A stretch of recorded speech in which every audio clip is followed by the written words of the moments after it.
بارك الله فيك شيخ. طلنا على المتصلين. معنا سارة. السلام عليكم.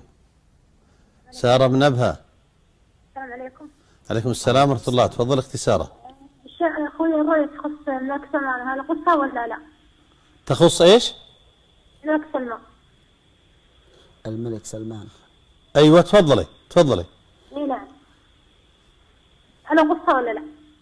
لا لا اعطيني اياها الله يحفظك ان شاء الله تعالى، انها خير ان شاء الله تعالى.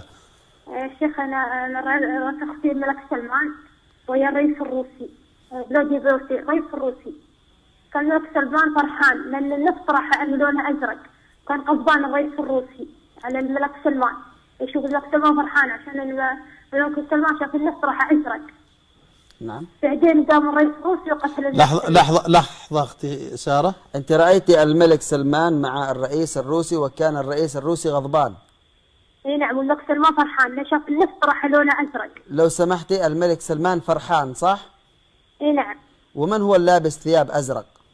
لا النفط، لأن سلمان شاف النفط راح ازرق لون النفط. نعم. غير واضح. لون النفط يا شيخ، البنزين يعني لون النفط. لون ايش النفط. بالضبط؟ لون النفط. اي النفط. اي نعم. لون النفط ازرق. اي نعم. كان الرئيس الروسي غضبان والملك سلمان فرحان.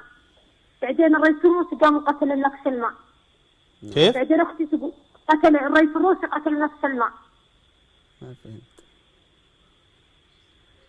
الرئيس الروسي ايوه قتل الملك سلمان. قتله. اي نعم. اي نعم. بعدين اختي تقول انا رحت بيقتل اللي قتل الملك سلمان، تقول انتهت، ما ادري انا قتلته ولا لا. انتهت الرؤيا؟ اي نعم. الله يسلمك ويبارك فيك. ما شاء الله. اصحاب طبعا رؤيا هي رؤيا طيبة. ما شاء الله. هي رؤيا طيبة، وأسأل الله سبحانه وتعالى أن يكتب النفع بها للعموم. ما شاء الله. طبعا القاعدة تقول الرؤى التي تتعلق بالأعلام الذين هم العلماء والحكام دائما ما يستفيد منها الناس من تحتهم. ما شاء الله. يستفيد الناس لأنهم مسؤولين عن أمة. نعم. مسؤولين عن أمة. نعم. إذا هم يحملون هذا الهم والله.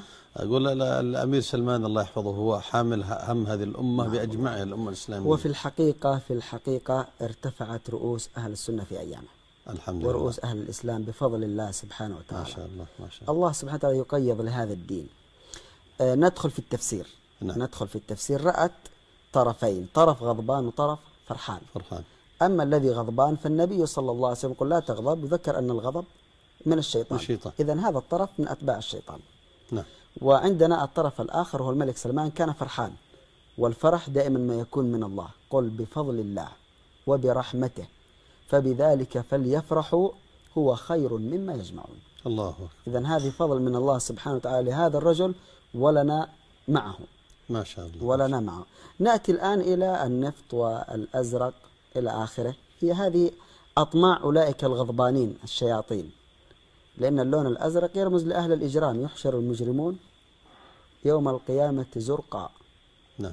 هؤلاء هم أهل الجرائم وأهل الفساد وأهل الأطماع بخيرات هذه البلاد وما فيها من الرزق والبركة والنفط.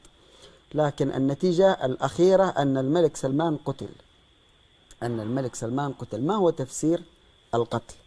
نحن نقول الإنسان إذا قتل في الحقيقة ما الذي يحصل له؟ الإنسان إذا قتل ينتقل من دار إلى دار أخرى، من دار الدنيا إلى دار الآخرة. نعم. هذا في الحقيقة. نعم. لا الآن لسنا في المنام. طيب أيهما الأفضل، الدنيا أم الآخرة؟ ولا الآخرة خير لك من الأولى. نعم. إذن فهي تفسر أن الملك سلمان سوف ينتقل من الحال الذي هو فيه الآن، حال الهم والمشاكل والحروب والمسؤولية الكبيرة التي على عاتقه. نعم. سينتقل إلى مرحلة أخرى هي خير من حال المسؤولية، وهي الاستقرار بعد قضاء الوطر إن شاء الله عز وجل. إن شاء الله. إن شاء الله أن يحقق ذلك.